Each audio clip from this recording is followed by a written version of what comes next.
I'm back for Dust2 US's ongoing coverage of Fragadelphia X Block 2025. I'm your snav, IGL of the recently signed BLUEJAYS, following their win against Anti-Eco Club. So making the top 8 at Fragadelphia X Block, you did actually lose a map to that squad, which consists of relative unknowns. What went wrong on Dust2 against the underdogs? I think it was kind of like first game jitters, to be honest. And we also played a map, Dust2, which we probably shouldn't have played against them. I was thinking about banning it, to be honest. So, I probably should have just banned that map, and we probably would have won easily. But overall, so far at this Frag event, it's been pretty smooth sailing for BLUEJAYS. How are you feeling about the team's run at this LAN so far? Oh, sorry, the teams in the future or the teams already? The team's run so far at the LAN. Oh, the team's run so far. It's been pretty good. Obviously we haven't played that many like good teams yet. Not too many like top competitors. We're mainly looking forward to playing like Getting Info or Marsborn, hopefully in the grand final. But other than that, so far, it's been pretty easy. Besides the one map that we lost. And I think overall it's been a pretty successful year for the Boss/BLUEJAYS lineup since you've joined as the IGL replacing Cryptic, who has since gone to Nouns. Right now you're the top squad in the ESL Challenger League. You've had some good runs in qualifiers, and overall it's some pretty confident showings against some of NA's best teams. How are you feeling about the team? How are you feeling about the team? 2 months into this new squad. It's feeling good for sure. It's been fun practicing with them and just kind of getting to know them. It feels like I've known them a lot longer than I have already. Just joining the team. But yeah, I'm excited for the future because I think we've had a few like low points already. Like against our last ECL game, we kind of got like dominated by Marsborn. But I feel like that's kind of like the lowest of the lows. So I feel like moving forward, we should do a lot better. And I'm excited for that. They're about your teammates we're outside the window there. They can't even be fucking seen, probably. They're not tall enough. Anyways, so you're talking about your progress with the team, and this is really one of the first times you've ever had the chance to work with a coach, because timbermen/Elevate never really had an actual coach. So what's it been like working with Warden on this lineup? It's been super cool. Warden's obviously a really cool guy, and he really helps the team like keep the mental together. To be honest, that's kind of the main thing he helps on. So it's definitely really helpful to have him when there's moments where it's like super tense or someone's kind of tilted. Then he'll keep that in check. Overall, your career has been defined by playing with the same group of players. Your Shanes, your Dares, your Carsons, your NBGs, etc. So that would definitely be.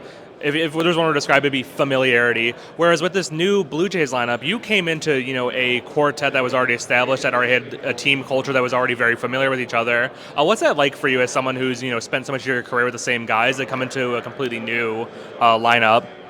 It's definitely a little bit difficult because when I first joined, I feel like they're used to a different calling style, like Cryptic's rather than mine. So I feel like it took a little bit of time to get used to.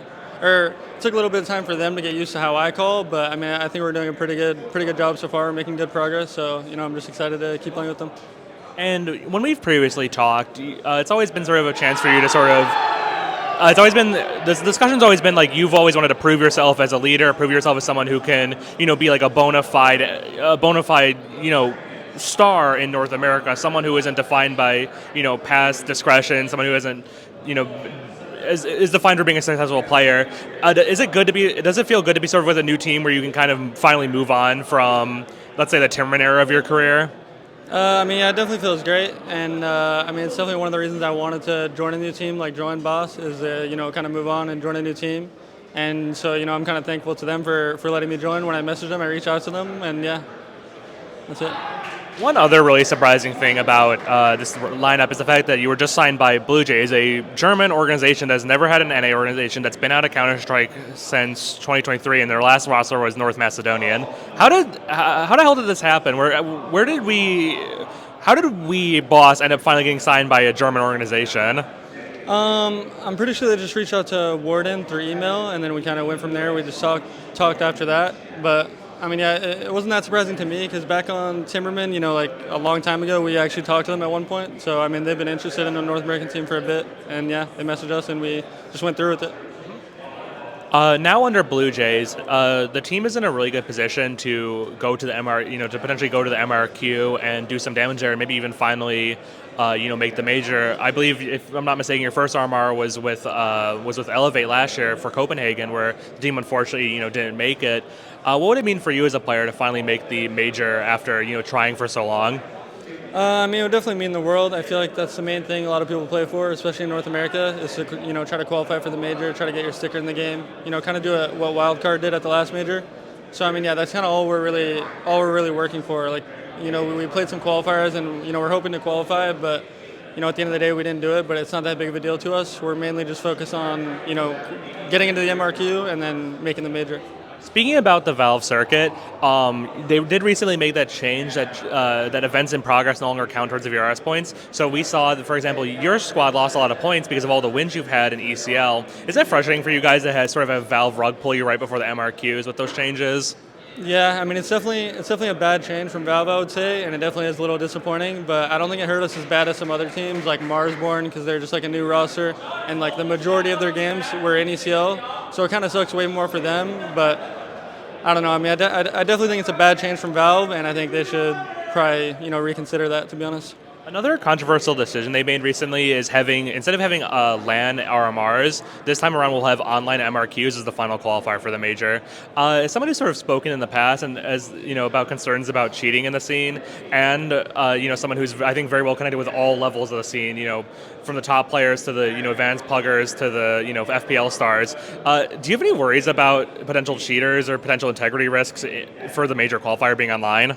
Yeah, for sure. It's definitely something I've already talked about with some people. Like, it's definitely a bit worrying to have the event that qualifies you to the major being played online, because, like you said, there could be people who like cheating in those qualifiers. So I mean, I don't know. Hopefully the anti-cheat that the tournament is played on is good, and hopefully the admins do a good job, and we don't have any problems with that.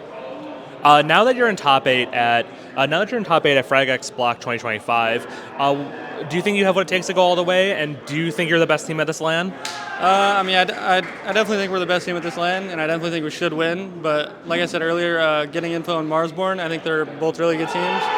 So we're kind of expecting, because they're both on the other side of the bracket, we're kind of expecting to play one of them in the final, and that's kind of just the game to look forward to for us. You've won plenty of Fragadelphia events over the years with Badass, with Timbermen, with Elevate, etc. Is this just another feather in the cap for you if you win this event, or is it different?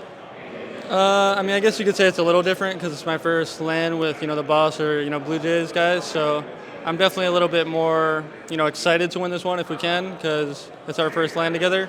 But it really wouldn't be that big of a deal considering it's just a local LAN. So I mean, I'm excited to try to win, but it's not that big of a deal, to be honest.